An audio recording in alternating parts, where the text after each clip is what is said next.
If you're exhausted from being everyone's rock, if you're tired of holding it all together while falling apart inside, if you feel like you're drowning while everyone else thinks you're swimming, this message is for you. Today, I'm going to explain exactly why being strong for everyone is destroying you, and what ancient wisdom teaches about reclaiming your energy before there's nothing left. There's a particular kind of exhaustion that comes from always being the strong one. It's not physical tiredness, it's a soul-deep depletion that sleep can't fix and coffee can't touch. You've become so good at holding space for others that you've forgotten there needs to be space for you. The Stoics warned against this, and Zen masters understood it profoundly. Strength without boundaries isn't virtue, it's self-destruction dressed as nobility. If you've been the strong one for so long you've forgotten what it feels like to rest, subscribe now. You're about to discover why your exhaustion isn't weakness, it's wisdom trying to wake you up before you completely disappear. The root cause: you were trained to be strong.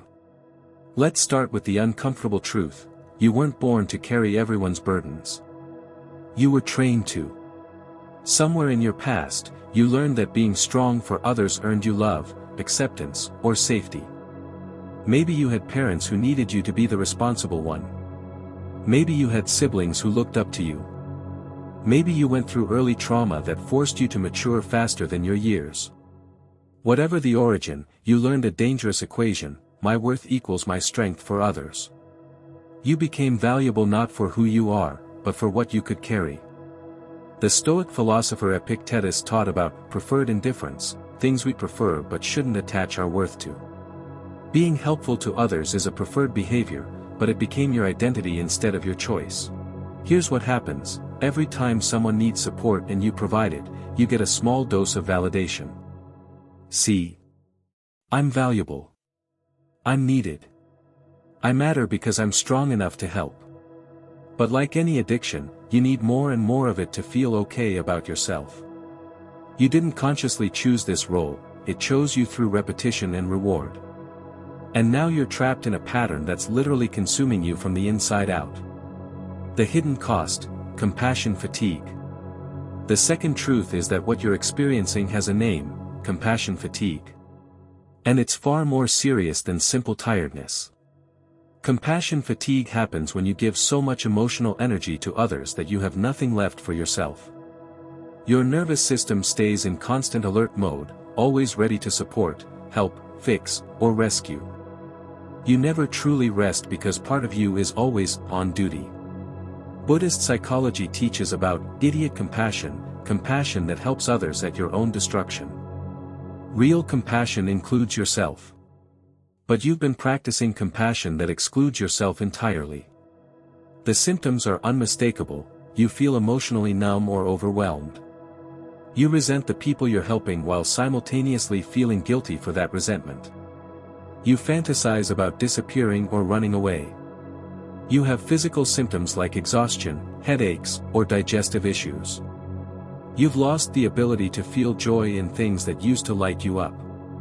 This isn't burnout from work, this is soul exhaustion from being everyone's emotional support system with no support system of your own. Here's the truth that's hardest to hear: the people in your life have learned that you'll always be strong for them.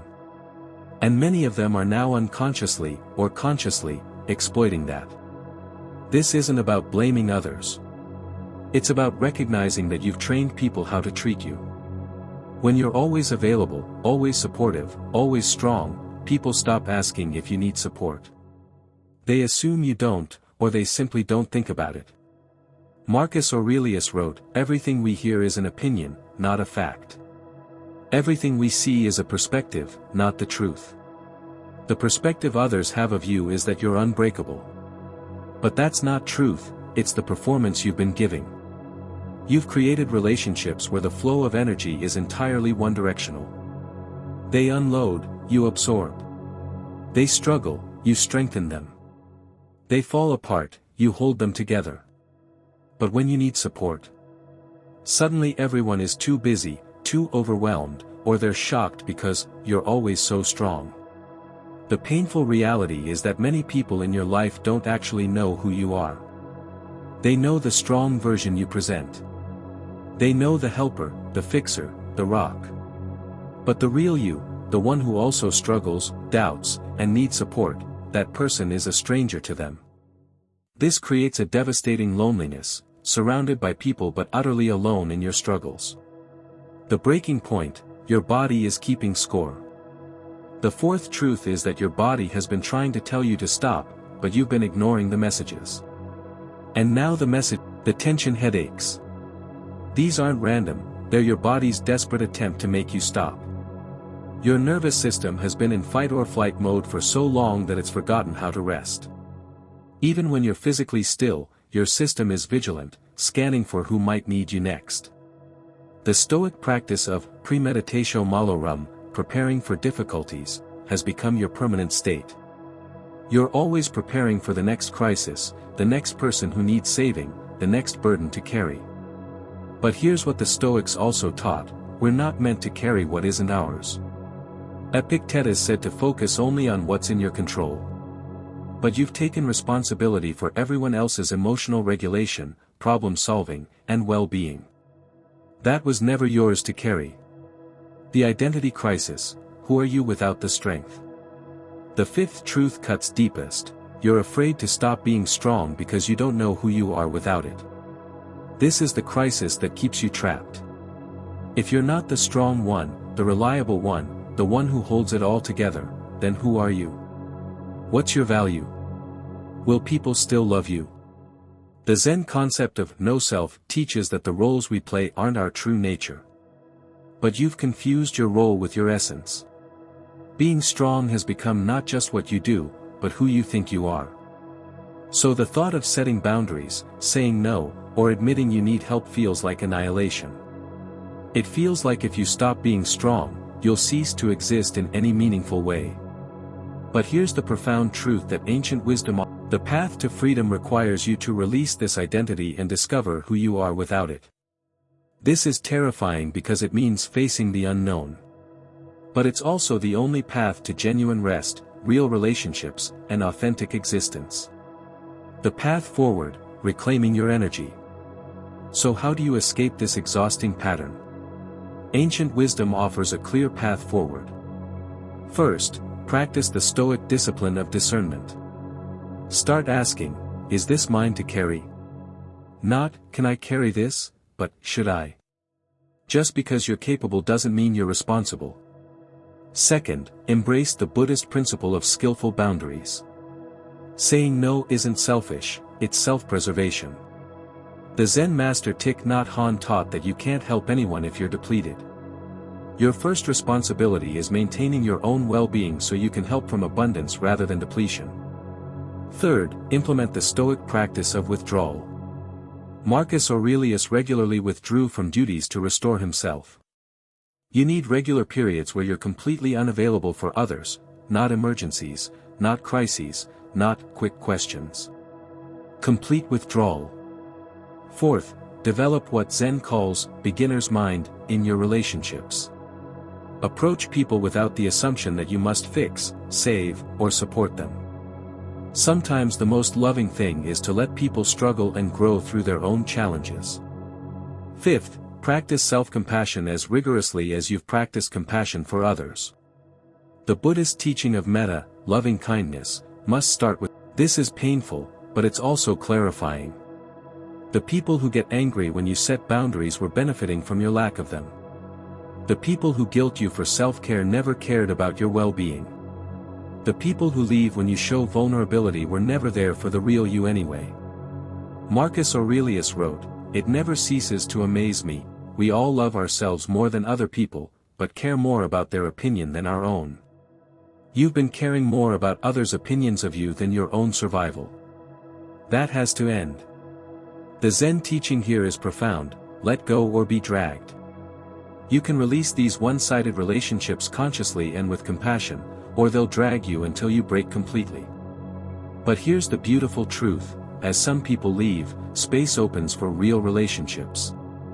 The people who stay when you set boundaries are the ones who actually care about you, not just what you can do for them. The relationships that deepen when you show vulnerability are the ones worth having. You'll discover that being authentic and boundaried attracts better people than being strong and available ever did. If you're tired of being strong for everyone, you're not weak, you're finally listening to the wisdom your soul has been screaming. The exhaustion you feel is not a character flaw. It's not evidence that you're not strong enough. It's evidence that you've been far too strong for far too long, carrying burdens that were never yours to bear. Ancient wisdom from both Stoic philosophy and Zen Buddhism points to the same truth: you cannot pour from an empty cup. You cannot light others. The person you've been neglecting while taking care of everyone else is the person who deserves your care most, you. Not because you're more important than others, but because you're equally important. And you've been acting like you're not. It's time to come home to yourself. It's time to rest. It's time to let others carry their own weight while you finally set down what was never yours to carry. If this message spoke to the exhausted part of you that rarely gets acknowledged, please like this video and subscribe. You're joining a community of recovering, strong ones who are learning to be strong for themselves too. Your challenge: for the next 24 hours, practice saying one simple sentence: I can't take that on right now. You don't need to explain, justify, or apologize. Just practice that boundary once. See what happens. See how it feels. In the comments, share just 2 words: I'm tired. Let this be a space where we acknowledge what we rarely admit. You don't have to be strong here. You don't have to have it together.